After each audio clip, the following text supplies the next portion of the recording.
It finally stopped raining long enough for me to get a cantaloupe. But that's not what we're going to talk about today. This right here is the cover crop bed that we did, which we fed, we improved, we super improved in that video I did a couple of weeks ago with material from the chicken run. We planted this cover crop of black-eyed peas and sorghum. The sorghum is hiding in here. It's the black-eyed peas look like they won.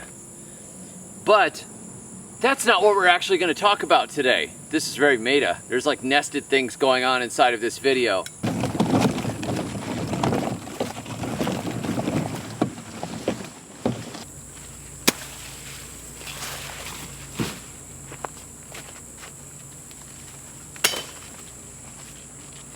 A lot of you are probably familiar with the idea of regenerative agriculture, as Gabe Brown talks about. If you don't know who Gabe Brown is, go look him up.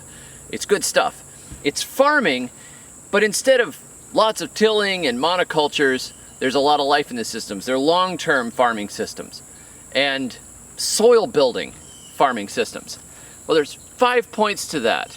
But point number 5 is a little tricky for some of us with backyard gardens and people that don't like our gardens to be chewed to bits. Can you imagine a goat in here? I can, and I don't like the idea. Can you imagine chickens in here? Maybe. Maybe when the really touchy stuff is not here. Maybe when I haven't just put out seedlings. For those of you that are a little scared to put livestock right into your gardens, like in these grocery row gardens, I really don't want to try and figure out how to jam a bunch of chickens in here. It's great, it can work well. It works way better with annual systems or with orchards, but where you have a mix of tender annual stuff coming up that could get scratched and pecked up by the chickens, and you have fruits coming in and you have perennials around them and everything, it's not the best to try and put animals in. You may want to do it, but I kind of like my plants. So, can we incorporate livestock in here? The answer is yes. I've already figured out 2 ways to incorporate livestock into this grocery row gardening system. One way is through the wildlife that's here. This is not livestock that works for me like directly, like I'm not eating the mockingbirds or the cardinals that come in. I'm not eating the bees that show up. I'm not eating the toads, because if I ate the toads, this channel would get a lot weirder, way weirder. Not that I know anything about eating toads. Those animals are living in this system and they are working and helping the system to grow and stay alive. They're beautiful. They're going in here and they're manuring the ground. They're devouring pests, picking caterpillars off, pollinating, depending on the animal. So there is animal life in this system already, just because we made a diverse polyculture and we don't spray it with pesticides, so there's tons and tons of life in it. But secondarily, I've discovered, as I showed you with that cover crop bed, that the chicken run compost grows some really pretty crops.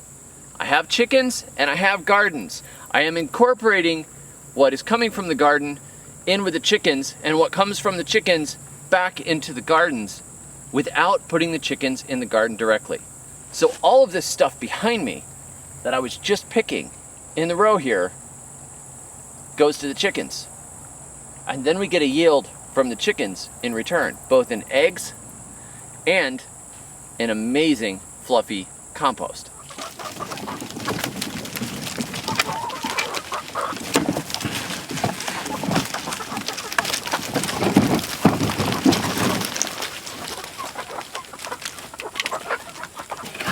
God.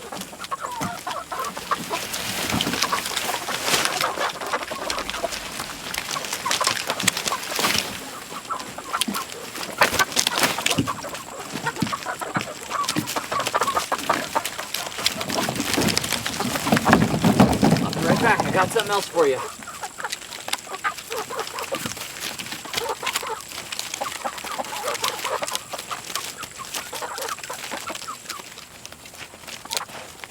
Hey, guess what? The favorite kitchen scrap. Oh man. You guys like old okra? Overripe watermelon? Oh yeah. Right from the garden. So all that waste is not really waste. It all gets eaten by the chickens. They get really good food because this is the nutrient-dense stuff from our garden. Almost all of this is garden scraps and what was left over from our meals, along with produce that spoiled or was overripe or got damaged or whatever else. And so they eat really well, but besides the eggs, they're giving me this compost. So while they're distracted outside, I'm going to go steal some of that compost from inside.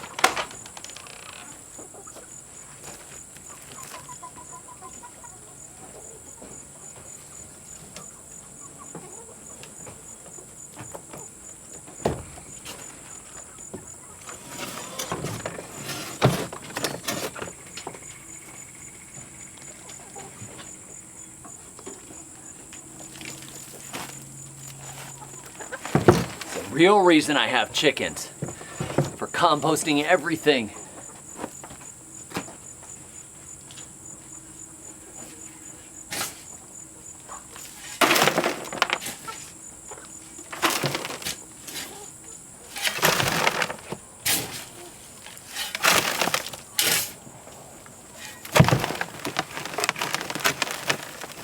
This is a mixture of soil and manure and lots of organic matter from all the stuff we've thrown in there. Sometimes I throw it to the outside, sometimes I throw it to the inside. If it's a rainy day, I let them eat inside instead of making them go running around in the rain. And so we get a lot of good material. I could fill this wheelbarrow up a ton of times. I mean, we even throw waste paper towels in there. Look, there's some okra rotting down into compost. We throw in shredded paper. We throw in all those kitchen scraps. Anything that's too rough gets thrown back on the floor. That is incredible. I mean, I won't turn down the occasional omelet, but this is what I really want.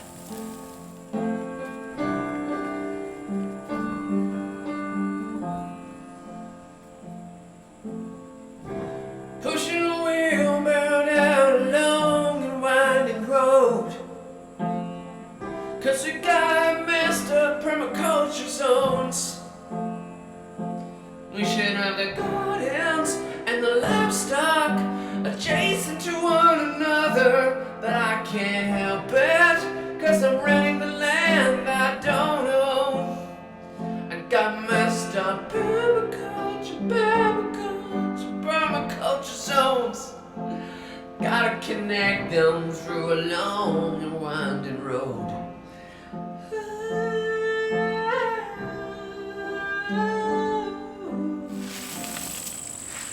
This is beautiful, living soil.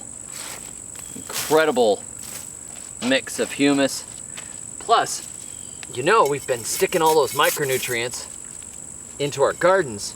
That means the micronutrients that we put into our gardens are cycling back out again.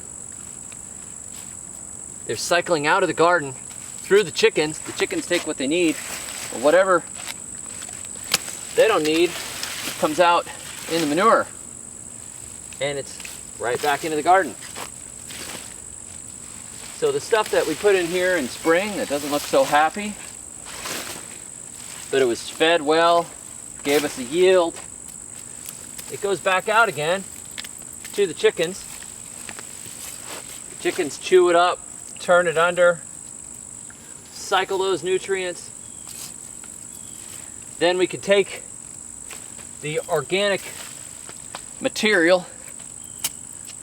full of nutrients again, throw it back in. Now we've got some serious fertility here ready for our fall gardens. When you have high rainfall and poor soil, you lose your organic matter fast. So by putting it in there where the chickens can turn it, incidentally, out of the rain, they can turn it and eat it and turn it into manure or whatever, then we can carry it back out here again. We're getting a really good constant source of material to maintain the fertility that we've started here. And I'm gonna have so much more of this. It's ridiculous. There's some benefits to keeping chickens in a coop rather than free-ranging them. If we free-range chickens here, they would be dead. Dead, dead, dead. Because we live in the woods and everything in the world likes to eat chickens. So by keeping them contained, we can bring them food. They live much longer than their natural lives would be. They give us eggs, they're safe, but we also get the benefit of all this compost that we're making. I don't even have a regular compost pile right now. I have my worm bin and I have my chickens. And between the two of them, oh, we're doing pretty good. So I hope that's inspiring to you. I find it quite useful, and I find this is the easiest way right now to incorporate livestock or animals into this grocery row garden system, is to have a separate coop where the chickens stay, where they compost all the materials that are coming through, they turn it into beautiful compost and beautiful soil, which we can then sift through, throw down these beds, and the beds just go insane on it. And it's a constant supply that's getting replenished. It's one of the many exciting things I've discovered over the years, and one of the things I write about in my book, Compost Everything, The Good Guide to Extreme Composting, which is now out back in print again from Good Books Publishing, and I'll put a link to that below. Thank you for joining me. I appreciate it. Catch you all next time. And until then, may your thumbs always be green. Be nice to your mother and always say please. Be loyal to friends and compost your enemies. Be nice to your mother and always say please. Be loyal to friends and compost your enemies. Be nice to your mother and always say please. Be loyal to friends and compost your enemies. As I was wrapping up this video, I realized that this was growing in this grocery row garden here. This is Passiflora incarnata, the native maypop, and it just goes to illustrate what happens when you allow life to come into your gardens. I didn't plant this. Probably one of the birds that was flying through here and picking caterpillars off, or whatever the bird was doing, left a dropping with a passion fruit seed in it. This is our native passion fruit. It makes a nice tasting edible pulp. It's not nearly as productive as the tropical passion fruit, but it's beautiful, and it's also a host for multiple butterfly species. So I love to see this sort of thing. I think I'm going to put a little trellis here and let this plant climb up it so we don't accidentally end up chopping and dropping and feeding it to the chickens. I love seeing life show up. It's one of the most exciting things about having a garden that is open to nature. Go ahead.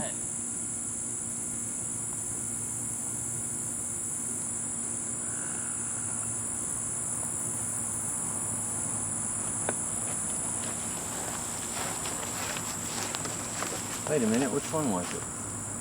I'm going in this one. That one?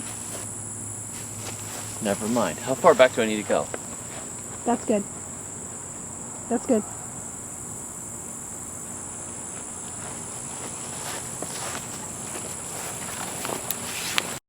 Do you throw banana peels in the trash?